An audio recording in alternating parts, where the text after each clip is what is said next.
Você já se perguntou por que algumas pessoas parecem perder completamente o controle quando estão apaixonadas? Por que um sentimento que deveria trazer paz e felicidade se transforma em uma fonte de ansiedade, dor e comportamentos que, olhando de fora, parecem completamente irracionais? A verdade é que existe um abismo entre amar alguém e estar obcecado por alguém. E a maioria das pessoas só percebe que cruzou essa linha quando já está afundada em um padrão de pensamento e comportamento que destrói não apenas a sua paz de espírito, mas também qualquer chance de ter um relacionamento saudável com aquela pessoa.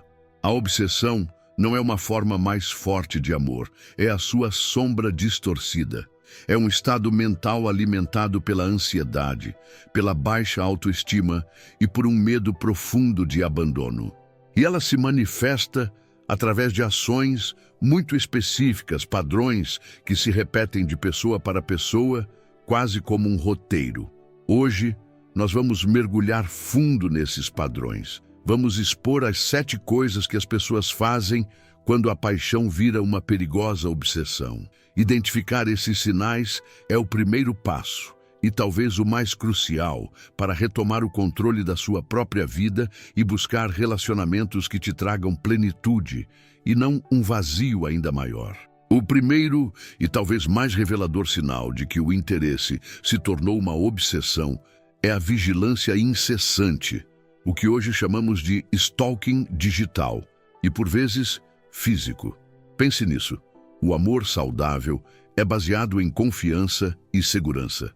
Você não precisa saber onde a pessoa está ou o que ela está fazendo a cada segundo do dia, porque você confia na conexão que vocês têm.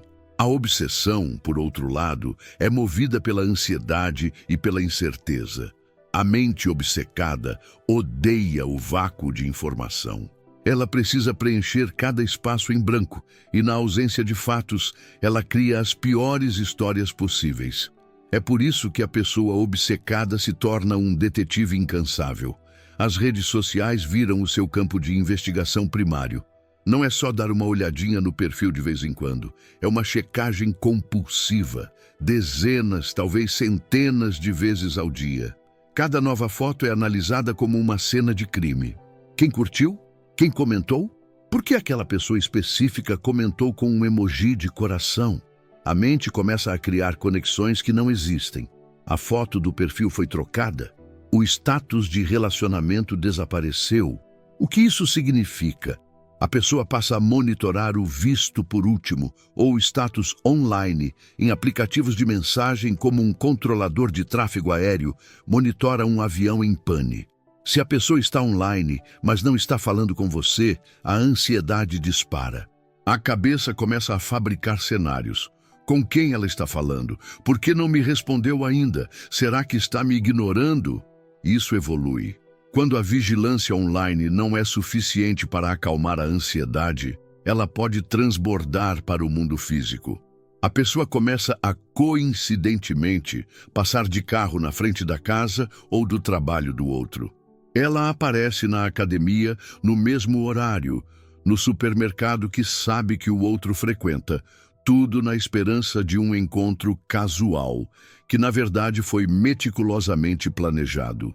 É uma tentativa desesperada de obter uma migalha de informação, uma dose de interação que possa aliviar a abstinência. O problema é que esse alívio é momentâneo. Cada nova informação, em vez de satisfazer, apenas cria a necessidade de mais informação. É um ciclo vicioso, uma coceira que piora a cada vez que você a coça. A raiz disso não é o amor, é uma tentativa disfuncional de controlar o incontrolável, os sentimentos e as ações de outra pessoa para acalmar a própria tempestade interna. O segundo comportamento que anda de mãos dadas com o primeiro é a idealização extrema da pessoa amada. Quando estamos obcecados, não nos apaixonamos pela pessoa real. Nós nos apaixonamos pela versão perfeita que construímos dela em nossa mente. Essa pessoa idealizada não tem defeitos, não tem falhas de caráter, não tem maus hábitos. Ela é a resposta para todas as nossas preces, a peça que faltava no quebra-cabeça da nossa vida. A pessoa obcecada se torna cega para a realidade. Amigos e familiares podem apontar sinais de alerta claros, as famosas red flags, mas ela simplesmente não consegue enxergá-los. Se a pessoa é egoísta, a mente obcecada reinterpreta isso como ela sabe o que quer, tem foco. Se a pessoa é grosseira, a justificativa é ela é apenas honesta e direta, não tem filtros. Qualquer comportamento negativo é minimizado, justificado ou completamente ignorado. Por quê? Porque admitir que o objeto da sua obsessão é falho, é humano, destruiria a fantasia. E é a fantasia que alimenta a obsessão. Essa idealização leva a uma crença perigosa, a de que essa pessoa é a única fonte de felicidade possível no universo. A vida se torna um roteiro de filme, onde o final feliz só pode acontecer ao lado dela.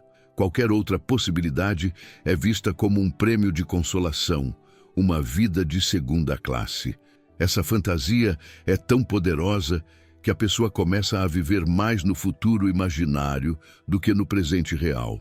Ela planeja conversas, encontros, viagens, uma vida inteira com alguém que, na realidade, pode mal saber que ela existe ou pode ter demonstrado claramente desinteresse. Ela defende essa pessoa com uma ferocidade irracional. Se alguém critica o seu amor, ela reage como se estivesse sendo atacada pessoalmente. Porque, de certa forma, ela está. A sua identidade começou a se fundir com essa imagem idealizada. Atacar a imagem é atacar a base frágil sobre a qual ela construiu seu senso de esperança. A psicologia por trás disso é muitas vezes uma projeção da baixa autoestima. A pessoa se sente incompleta, vazia e projeta no outro todas as qualidades que ela acredita não ter.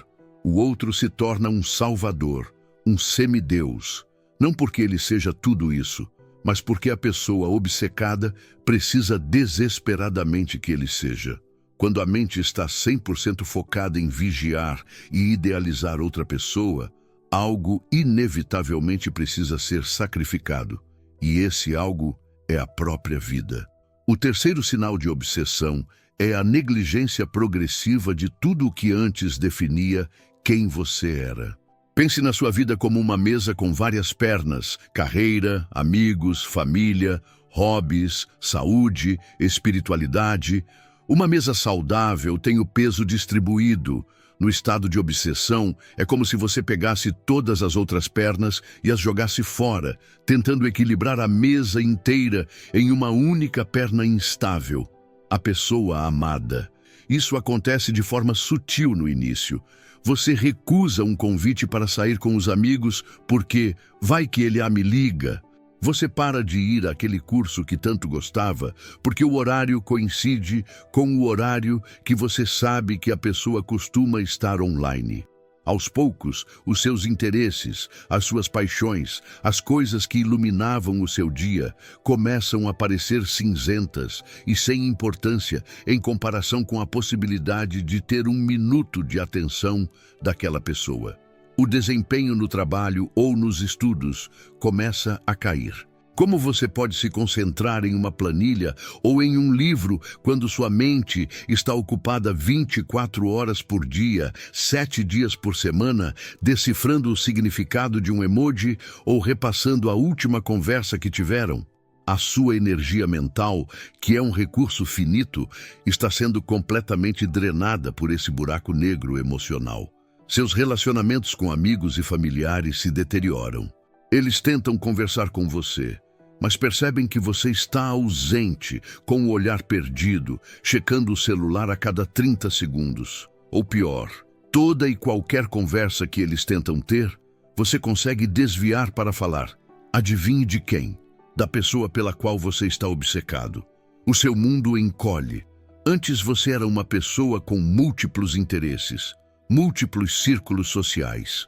Agora, seu universo inteiro gira em torno de um único sol. E quando esse sol decide não brilhar na sua direção, você fica em uma escuridão completa. A sua identidade começa a se apagar. Você não é mais o João que adora fotografia e ciclismo, ou a Maria que é ótima no trabalho e ama viajar. Você se torna a pessoa que está tentando conquistar o fulano. Sua autoestima, seu senso de valor, tudo passa a ser medido pela régua do outro. Se ele te dá atenção, você se sente no topo do mundo. Se ele te ignora, você se sente um lixo. Essa perda do eu é uma das consequências mais trágicas da obsessão. Você sacrifica a sua vida inteira no altar de alguém que, muito provavelmente, está vivendo a vida dela perfeitamente bem sem você. Dentro dessa vida que encolheu, surge uma necessidade desesperada e insaciável. A busca constante por validação e reasseguramento. Este é o quarto sinal. Quando sua autoestima depende inteiramente da aprovação de outra pessoa, você se torna um viciado em busca da próxima dose de validação. Não é suficiente que a pessoa tenha dito algo legal para você ontem. Você precisa de uma prova hoje, agora, de que o interesse dela ainda existe. Isso se manifesta em um comportamento de análise excessiva. Cada palavra, cada vírgula, cada tempo de resposta de uma mensagem de texto é colocada sob um microscópio forense. Ela respondeu, ok, com um ponto final. Será que está brava? Da última vez ela usou um ok, sem ponto. Ele demorou 2 horas para responder, mas a mensagem foi longa. Isso é bom ou ruim? É uma tortura mental autoimposta. Você vive em uma montanha-russa emocional que é controlada pelo polegar de outra pessoa em uma tela de celular. A pessoa obcecada começa a criar testes para medir o interesse do outro, muitas vezes de forma inconsciente. Ela posta uma foto bonita nas redes sociais, não para se sentir bem consigo mesma, mas para ver se ele vai curtir ou comentar. Ela menciona de passagem que estará em um determinado lugar, não como um simples comentário, mas como uma isca, esperando que ele morda e apareça. Ela faz perguntas indiretas, cheias de armadilhas, tentando fazer com que a outra pessoa admita seus sentimentos sem que ela precise se arriscar a ser vulnerável.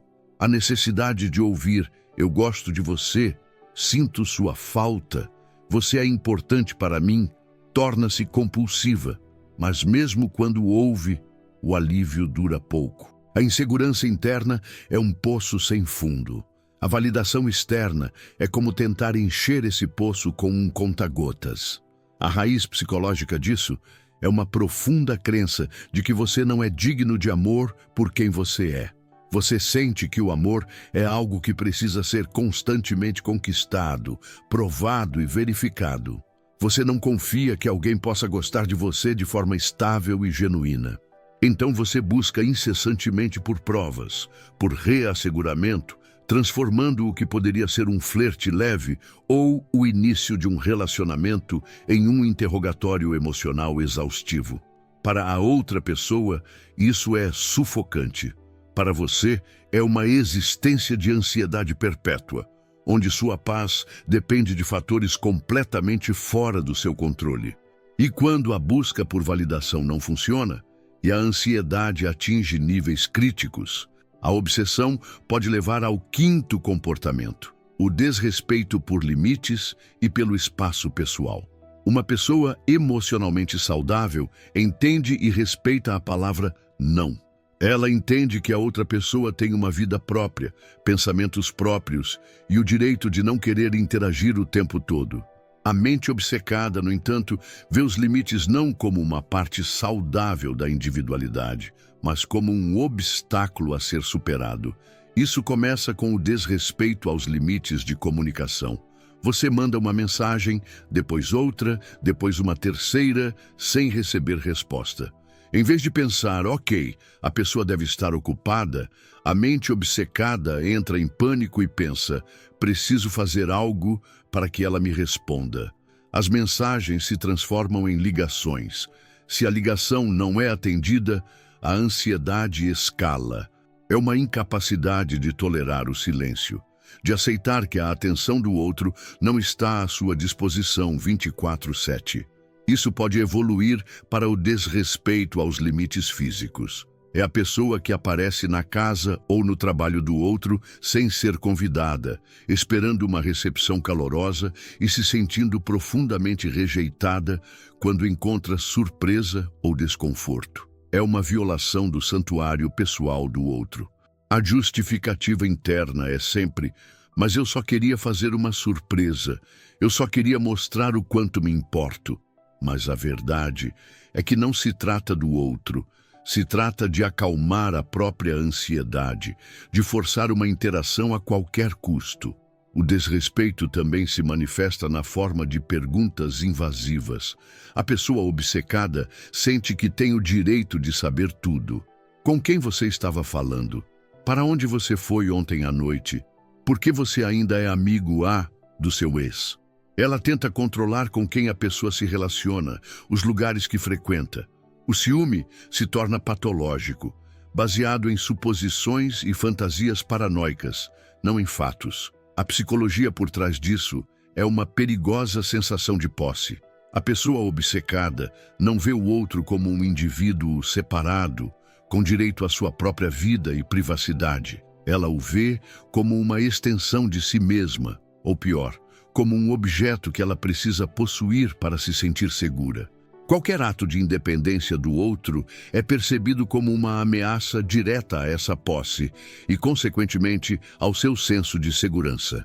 É aqui que o comportamento deixa de ser apenas autodestrutivo e passa a ser genuinamente assustador para a outra pessoa. Quando se vive nesse estado de vigilância constante, dependência emocional e desrespeito por limites, o sistema nervoso está perpetuamente sobrecarregado. Isso nos leva ao sexto sinal: reações emocionais extremas e desproporcionais. A pessoa obcecada vive em um fio de navalha emocional. Não há meio termo, apenas extremos. Um pequeno sinal de atenção, uma mensagem de bom dia, uma curtida em uma foto, não causa apenas felicidade, causa uma euforia avassaladora, uma sensação de que o mundo é perfeito e todos os problemas desapareceram. É uma droga. A pessoa se sente no topo do mundo, validada, amada.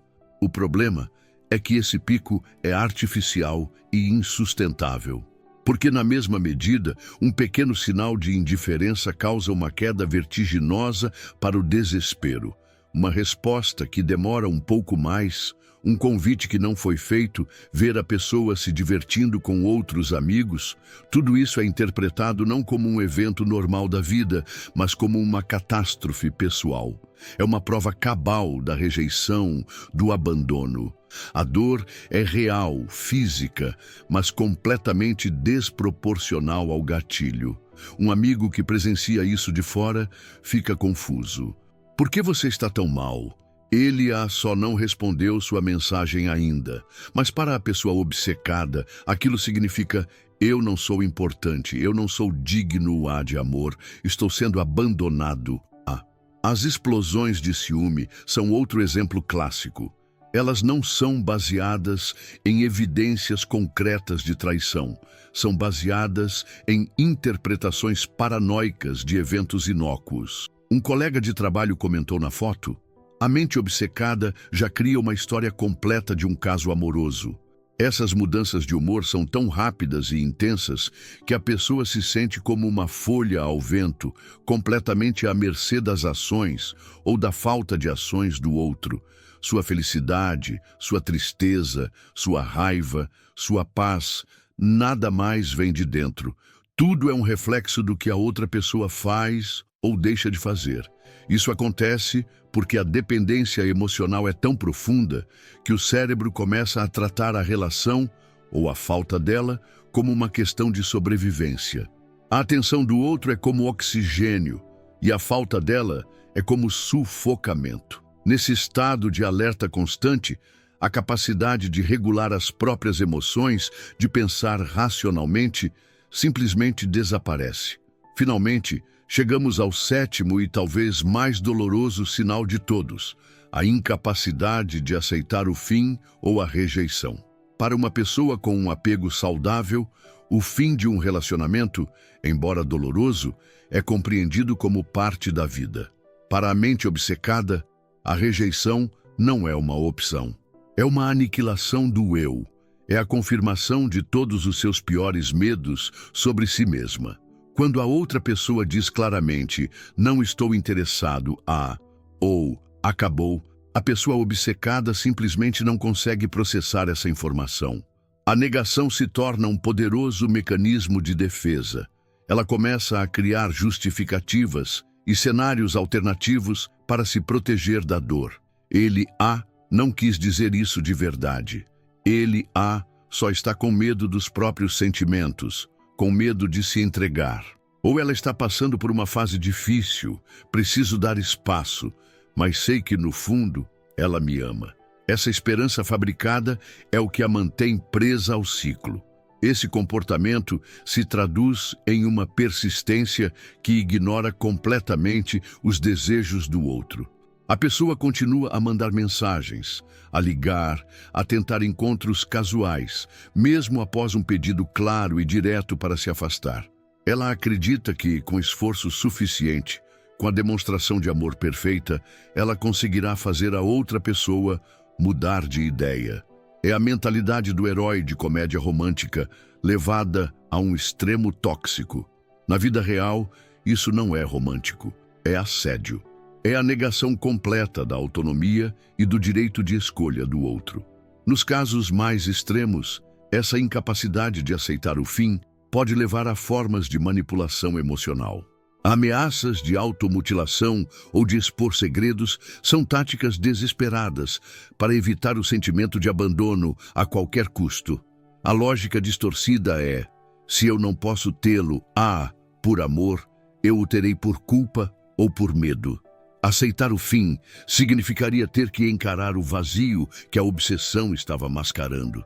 Significaria ter que lidar com a baixa autoestima, com o medo da solidão, com a vida que foi negligenciada. E essa dor parece tão insuportável que a mente prefere se agarrar a uma fantasia dolorosa do que enfrentar uma realidade potencialmente curativa.